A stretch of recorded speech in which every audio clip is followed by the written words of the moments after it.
minsan sabi niya sa akin, sandali na lang.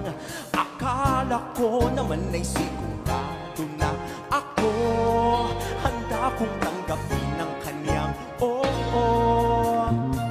Bigla lang nagbago ang isip niya. Hindi ko akalain na ganun pala siya. Pinaasa niya lang ako. Bitin na bitin ako. Hindi ko na alam kung makakaya